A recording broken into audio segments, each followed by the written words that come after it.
Hello, thank you for joining us on CoreTV News at 4. I am Frank Omanapia, and here are some of the report for filing at this time. The governors elected on the platform of the All Progressive Congress have started strategizing ahead of governorship elections in Kogi and Bayelsa State later in the year. The governors held a meeting in Abuja, which ended in the early hours of Friday, and resolved to work for the success of the party's candidate in the two states. At least 14 APC governors attended the meeting at the Imo State Governor's Lodge in Abuja. Gentlemen of the press, we met and we deliberated on a lot of issues. One is that we have resolved to strengthen our party, to prepare for the forthcoming elections, especially the one of Kogi and Bayelsa. We also are very happy with the developments in the National Assembly, as peace is gradually returning to the National Assembly. So we're very happy, and what has taken place in the Federal House will soon take place in the Senate. So we are very happy. I will resolve to support the party and make our party bigger and much bigger than it is now. And our doors are open to welcome interested parties to join us in building the Nigeria of our dream and aspirations.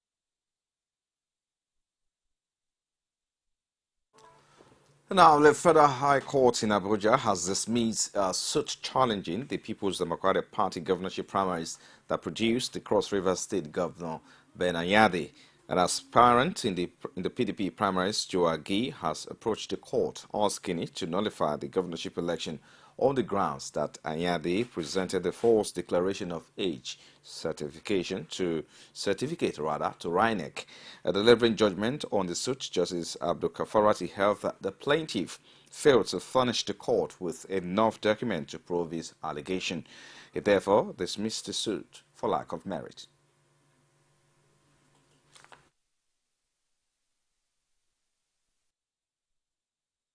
The world that this matter, the court has no jurisdiction, number one, that the matter is a pre-election matter and that is an internal affair of the party.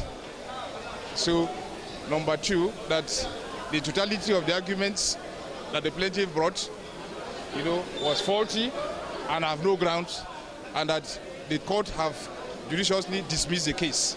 The sitting governor did not pay his dues, membership dues to PDP. And as PDP, we came and said, he paid to us.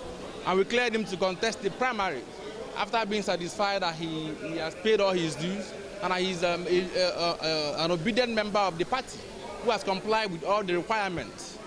And we argue that in any event, the issue of payment of membership dues is internal to the party.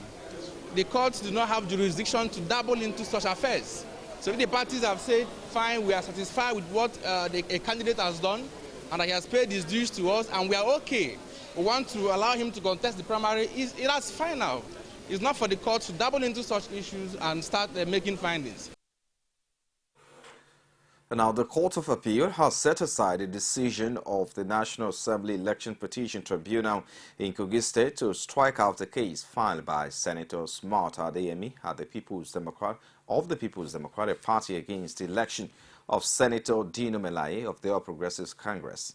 Delivering judgment in the appeal, Justice Muhammad Adume held that the tribunal was wrong in striking out Adeyemi's petition on technicalities instead of substantial justice. Justice Adume also ordered that the matter be returned to the tribunal for retrial. The appellate court further set the tribunal's position that the petition was not filed within the time frame allowed by the law was wrong. The tribunal for expeditious disposal of the matter, and in a different panel, different from the one that considered the motion in the first place. The Court of Appeal found a lot of irregularity in the filing and service of the reply, which they earlier contended was served on the petitioner on the 13th day of May 2015, and affirmed that it was served on 14 May 2015 as the position of the petitioner at the lower court at the tribunal. And in Ekiti State, the crisis rocking the state chapter of the People's Democratic Party has taken a turn for the worse with the suspension of members of the Tunde Olatunde-led executives by the Dofile faction.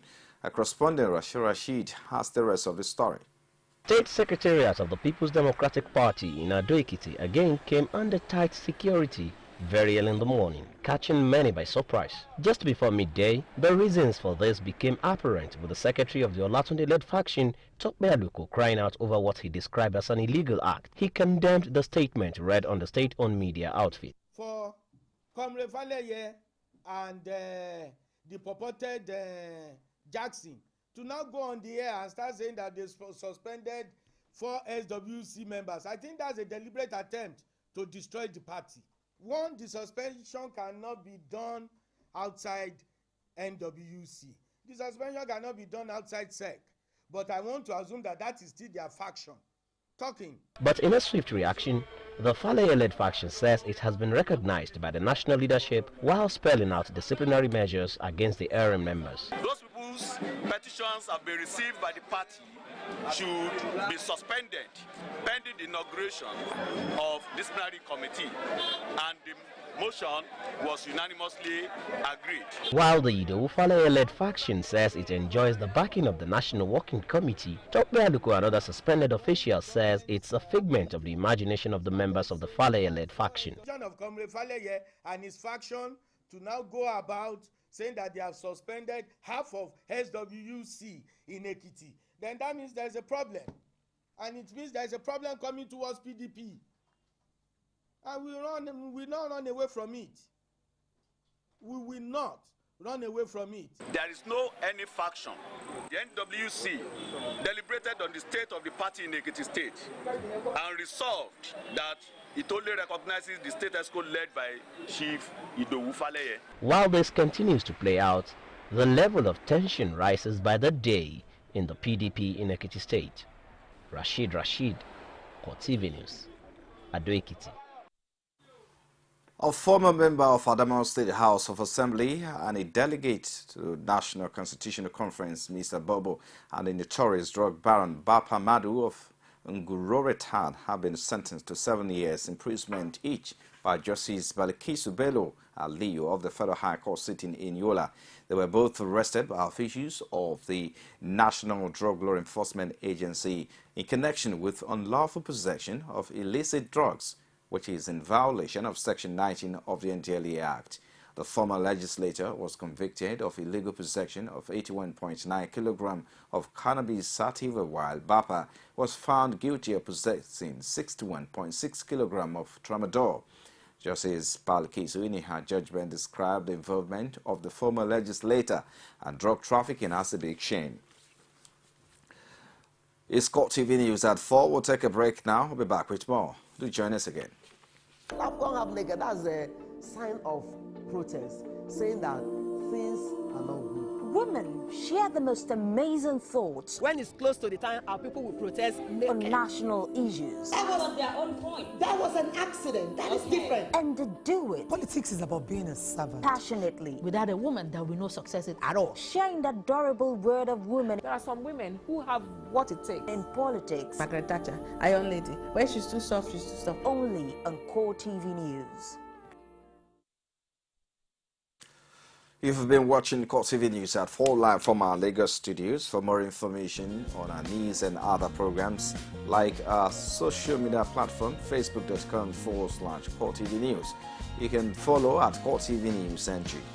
For live streaming, log on to youtube.com/CoreTV. Leave a space, then news. The Borno State Police Command has attributed the low casualty figure recorded in Friday's early morning suicide attack at Gamburu Vegetable Market, Maiduguri, to the bomber's poor timing of his deadly mission.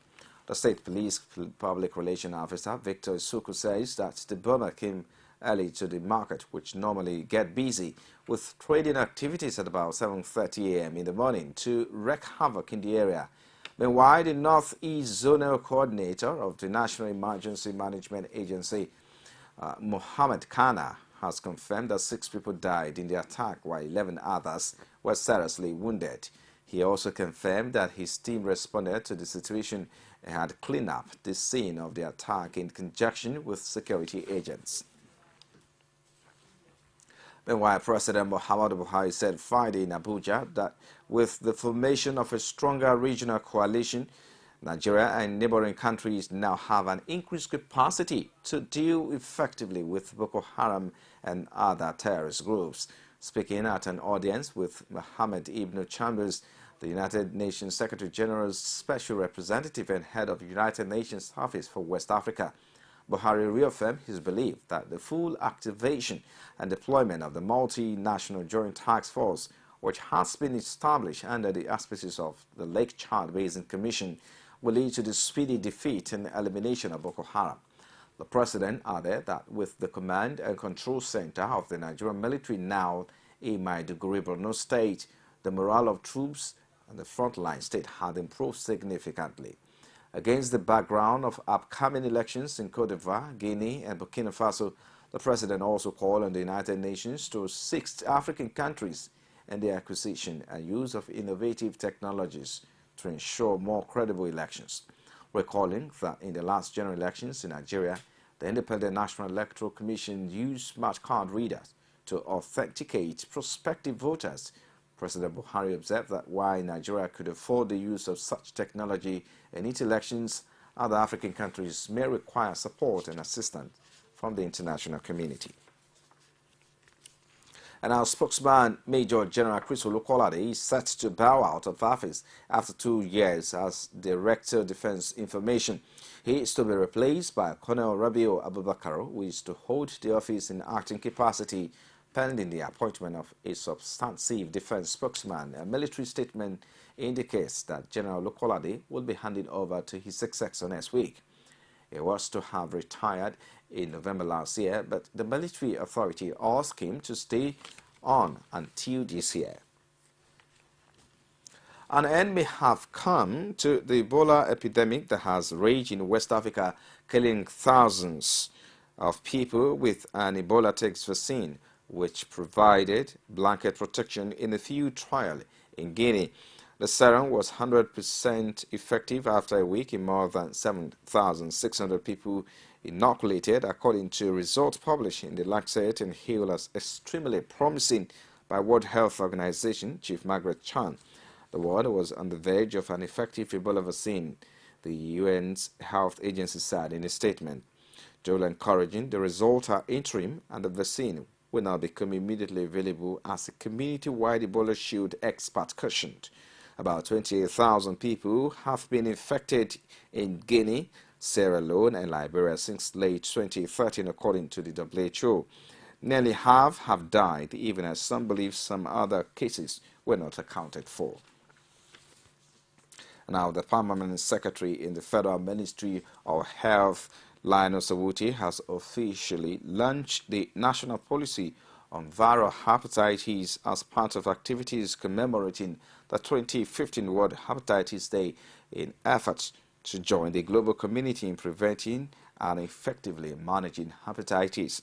While speaking at the launch, Linus Awuti pointed out that Nigeria is the first African country to have a national policy on viral hepatitis, noting that this feat represents one of the most befitting legacies from Nigeria's relationship with the World Health Organization.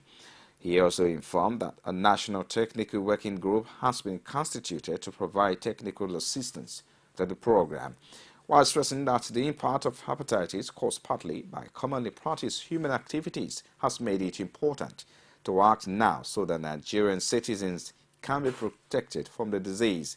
He informed that much of the predisposing health risk is avoidable through adequate awareness creation, behavioral change, education, and adherence to effective screening of every blood collected before transfusion.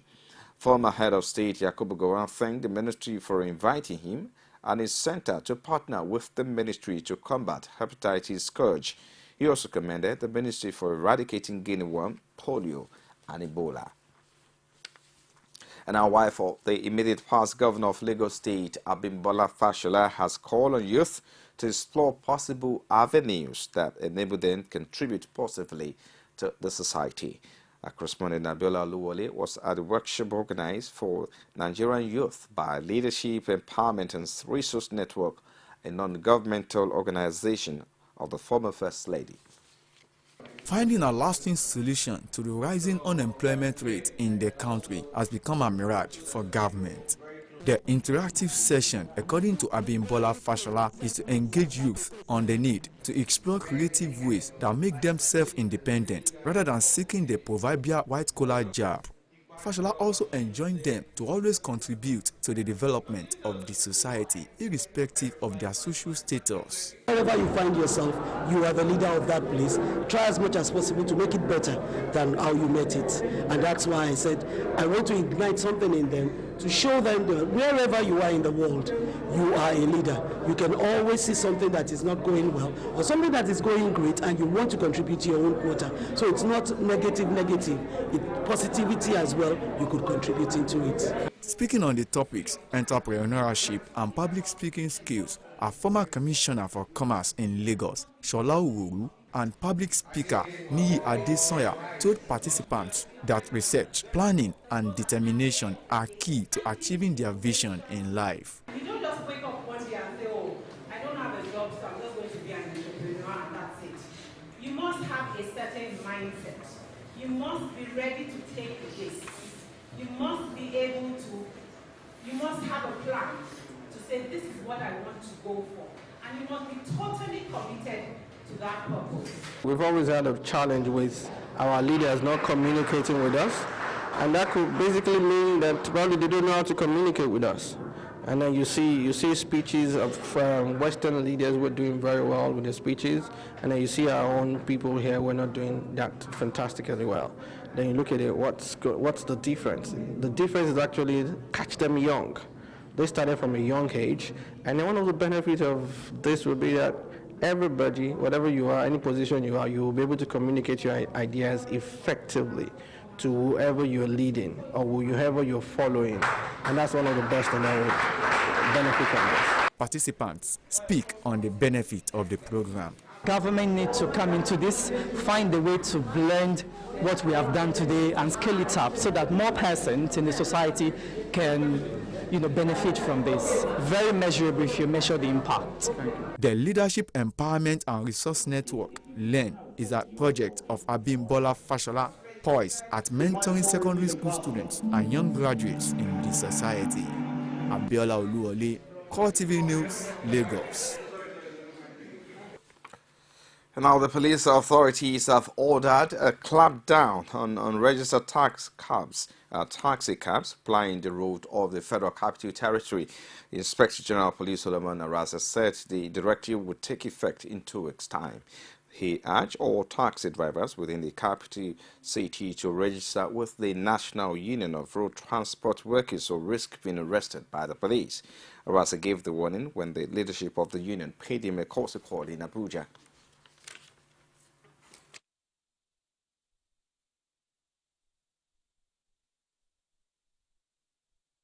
In Abuja, I think we have a very serious problem. There is a lot of cabo that have been plying the highways. And you will agree with me that when you have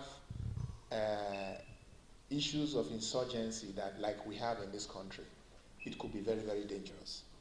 So there must be a way we should be able to, ascertain those vehicles that are properly registered, with your unions, either in the various local governments or something. You must be able to tell us either you paint them in a particular color or you use stickers to identify them and register them. So that whenever we stop them and we are asking them questions, if they tell me that that vehicle belongs to the National Union of Road Transport Workers, for instance, in Buhari, I can pick up the phone and call the chairman or the secretary to confirm, is this driver, one of you from that particular area? So I will give the national chairman and the secretary, I will give people a grace of maybe about 2 weeks.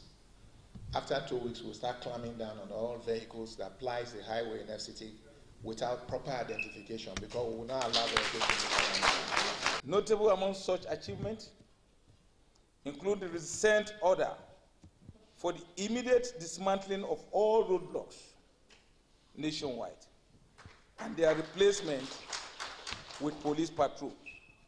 Such roadblock, apart from serving as point of corruption and constructing public nuisance, has for a very long time remained a great cause for concern for the transportation business. We must therefore convey our profound gratitude and appreciation to you for addressing and containing this menace.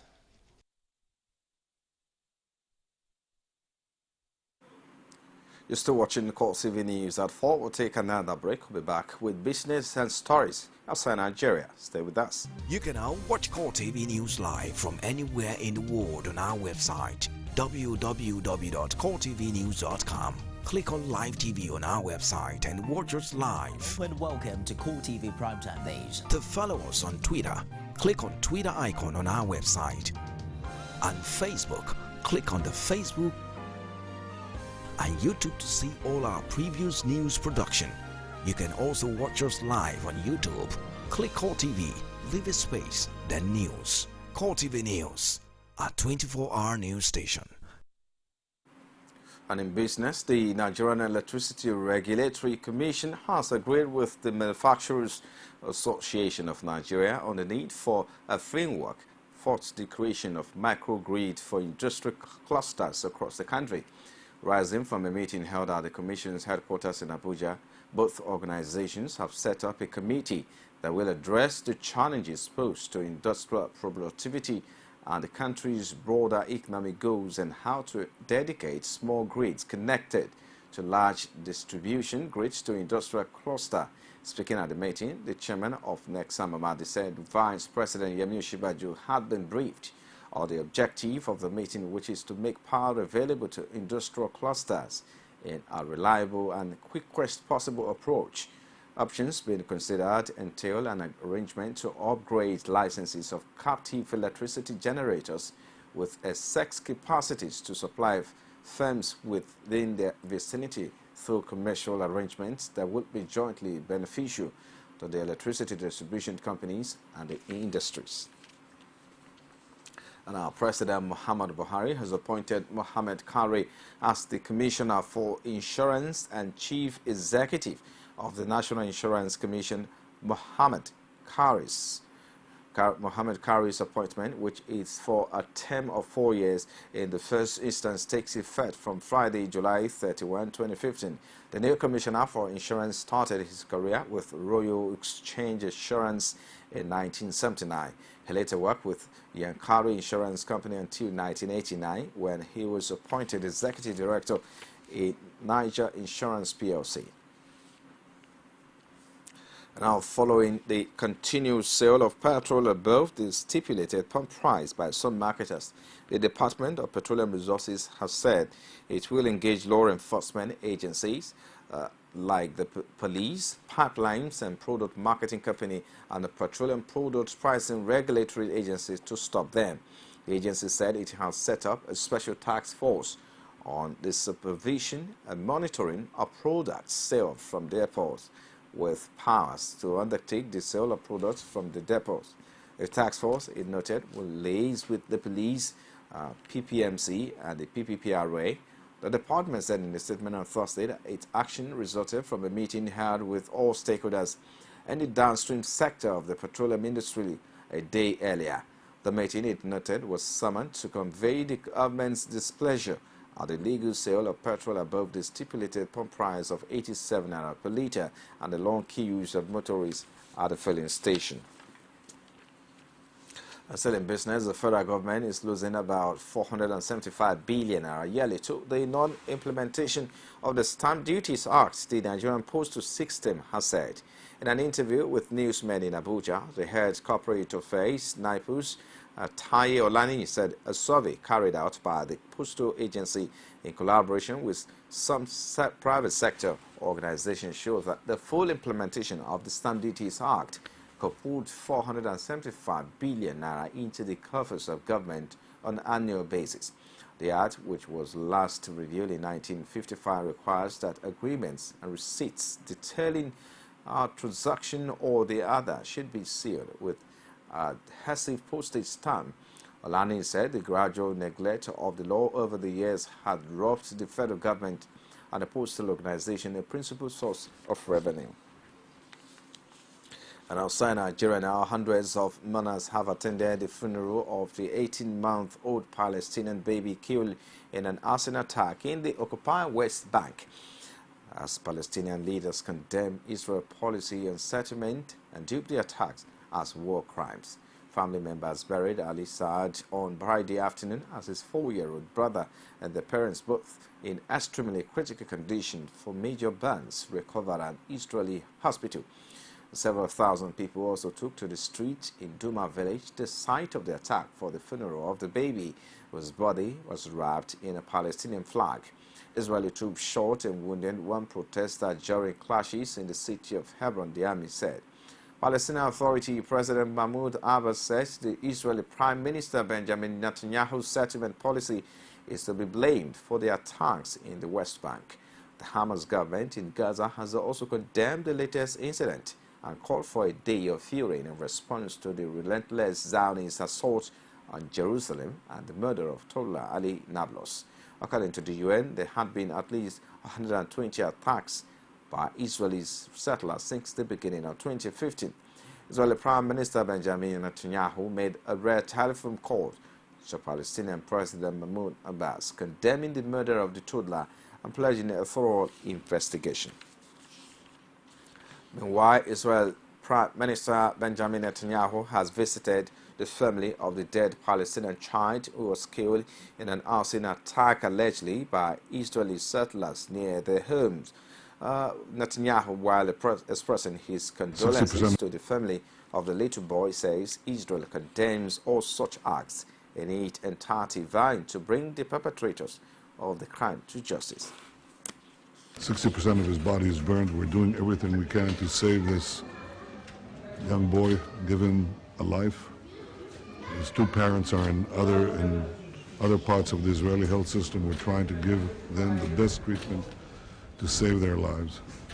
When you stand next to the bed of this small child and his infant brother had been so brutally murdered, we're shocked, we're outraged, we condemn this. There is zero tolerance for terrorism, wherever it comes from, whatever side of the fence it comes from. We have to fight it and fight it together. I spoke to President Abu Mazen right before I entered the hospital. I told him of this visit and of Israel's absolute commitment to fight this evil, to find the perpetrators, bring them to justice. And in sports now, Nigeria head coach Sunday Olise insists he has not backtracked on his promise of selecting only Nigerian footballers who ply their trades in first division clubs for the Super Eagles. Some sections of the local media in Nigeria reported on Tuesday that the coach had made a U-turn from his initial pledge, but the trainer said that is not the case. But the gaffer, in a personal video posted on his timeline on Twitter, urges his followers and all Nigerians to ignore the rumor insisting that he has not changed his mind about that initial pledge on those eligible to play for the Super Eagles. And away from home show now, Beijing has been chosen to host the 2022 Winter Olympics and Paralympics, beating the bid of Kazakhstan's Almaty. Having hosted the 2008 Olympics, the Chinese capital will be the first city to host both the Summer and Winter Games. Beijing and Almaty were considered outsiders when the 2022 bid race opened 2 years ago. But after a host of European cities withdrew for political or financial reasons, the Chinese bid beat Almaty by 44 votes to 40 with one abstention. And that's it with sport. And of course, CoreTV News at 4. Many thanks for watching. I am Frank Omalape. Bye for now.